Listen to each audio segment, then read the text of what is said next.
You sounded like a duck. That's this one. She's dying. Okay, Tony, here. Halfway close. Okay, can you hold off and just focus for a sec? Okay. So, the first part of what we're doing today is we're going to review, it's called, say it with me, Bildungsroman. Bildungsroman. Bildungsroman.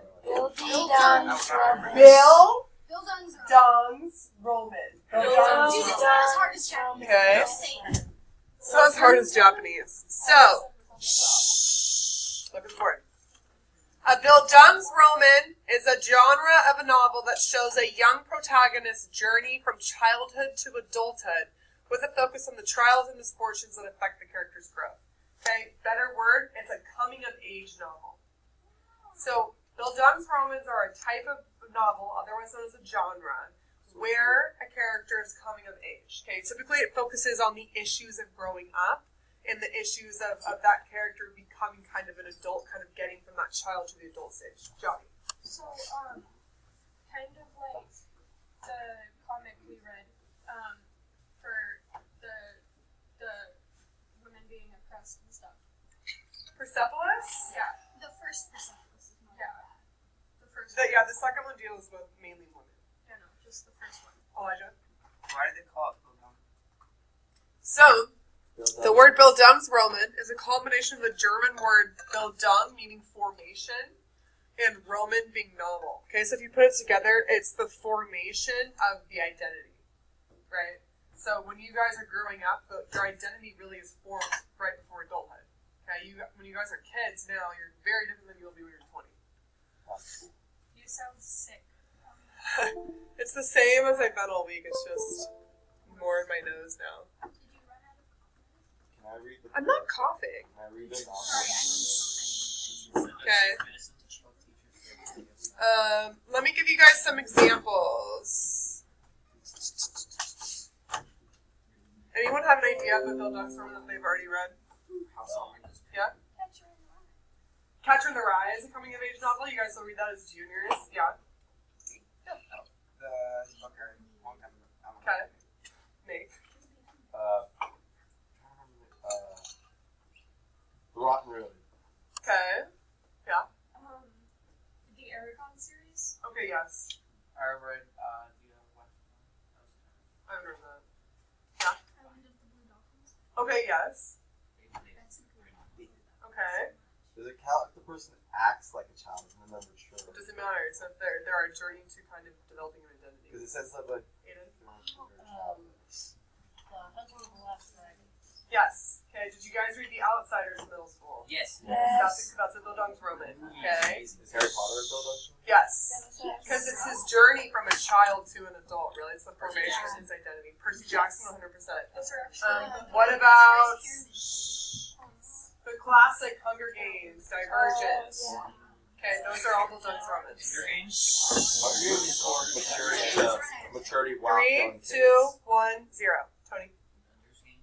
Yes, Ender's Game is completely one. Okay? The typical Bildungsroman has a 3-part structure.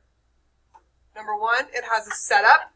Okay, so it introduces the protagonist often when they're younger. Okay? The second part is it deals with experiences that shape the character. Okay, so from what we talked about yesterday, she's having experiences that are shaping who she is and how she's identifying. 100%. Johnny? So, it's not a, well, it might actually be, no, I don't think so, but there's a book that I read, and her parents died, so she had what was called a near-death experience, but, so that would be like the experience, right? Yeah. That shape who she is. Elijah? Are you going to make us write one of these? No. It's a whole novel, okay? By the end, the third key component of a Bildungsroman is that the protagonist reaches some sort of maturity. So they've developed some sort of identity. They know who they are, okay? These experiences have shaped them. Someone brought up Harry Potter, right? At the beginning, Harry Potter doesn't know who he is, doesn't know his background. By the end of it, he's Voldemort, right? yeah. Okay. Spoiler alert. Sorry, guys. Same thing with The Outsiders, right? In the beginning, you have this kid who's struggling with being a greaser. Struggling with that by the end of it, right? He's reflected his entire experience and is now writing a book. Spoiler alert. Okay. Trigger. Okay. Crying. How do we feel? Do we get what a Bill Dog's Roman is? Do we need more explanation? Wait. Kyle? It's not pen, thank you. Yeah. Does Animal Farm kind of count as Bill Dog's Roman? No. Because they deal with a character who is going through a journey to develop an identity. Kind of. Not really. That's more. They don't really So have the word is identity, not but an they- analogy. It is allegory. Yes. Shirtless Web. Since it isn't technically a character that kind of does go through. I think Charlotte's Web is more of an allegory as well. A story that means something else. All right, so Well, I mean, it is that one. guys, I need you to stop talking when I'm talking. Okay. We're going to do a discussion board. Okay. What you're going to focus on is House on Mango Street a Bill Dog's Roman or not. Explain using examples from the text. Respond in at least 100 words and respond to at least 2 others. So, Mia, Johnny, what this means is, if you are saying, no, I don't think it's a Bill Dog's Roman, explain why not, and prove that to me using an example from the text. All right, get to work. So, you were supposed to read through page 58 last night, so it's up to that chapter. Mia, Johnny, stay with me. Okay? You're supposed to read through page 58. It will probably take you maybe 15 minutes to read. Okay? So go ahead and read that. If you have not, you cannot do this graphic organizer if you had not read through page 58. Okay? So if we click this, it's going to ask you to make a copy. In my drive, I'm just going to go to it so I don't have several copies. It's going to look like this. Okay? Johnny, Mia. Tony. Aiden. Aiden, please. Listen as I explain directions. Okay. So it's House on Mango Street as a Bill Dong's Roman. Johnny. Instructions. You will critically look back through the vignettes, the last 6 vignettes from page 58. That's why you cannot do this once you've read. For specific scenes or moments where the Bill Dong's Roman is exemplified. Take notes in the respective sections of the graphic organizer where and how you see Esperanza growing up and changing. Okay? So if I'm in the book, and if I go to page 58, the chapter right before the history is Papa Who Wakes Up Tired. Okay? So in this box, I'm going to reread this vignette, and I'm going to look for ways that Esperanza is growing up, changing, maturing, and I'm writing that down. Okay? So, then I'm going to do the first job. I'm going to go back to the one before. The first job. I'm going to find elements of ways that Esperanza is growing up, changing, developing her identity. Okay?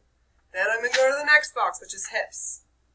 Okay? Hips is a huge one for growing up. Make sure you're looking at that one carefully. You're going to go to Shine Class, and then you're going to go to a rice sandwich. And lastly, a family of little feet. Okay? That's all 6 vignettes are what you were supposed to read last night, plus one before that. Huh? So why would we just do that in order, so we don't have to read it twice? Why don't we just read that instead of reading it twice? Why am I asking you to read it twice? The first time you read something, you're getting information as is. The second time you read something, you're actually able to analyze it for what it is. For example, how many times have you seen your favorite movie?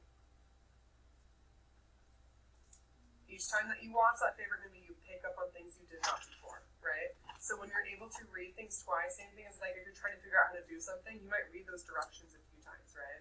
It's the same thing with literature. You guys might think it's stupid or not get it the first time you read it, and then when you go back, same with Alicia Who Sees Nice, right? Did you read that once before? So how many times did you have to look back and go through that to get that it was figurative language talking about the mouse as her as a woman? Once, with Ray's explanation, right? So how many times did you need to do that on your own? I probably wouldn't have understood. Okay, so you see what I'm saying? That's why you're supposed to read it and then go through it. Honestly, right now, if you have not read this, you're probably going to go read it through a couple Okay, so go ahead and get working on this. Afterwards, you have to read through page 69 for homework. Okay? If you guys finish in time, I'll start reading from page 69. If not, it's just for homework. Okay? Are we all good? We understand? Yes. My PDF goes through number 36. I sent another email. Oh. This is mine, by the way. I just felt like the bed ready. All right, we got it? We understand what we're doing. You are looking for ways that Esperanza is growing up, changing, and developing an identity. Okay? How the trials and tribulations help her grow.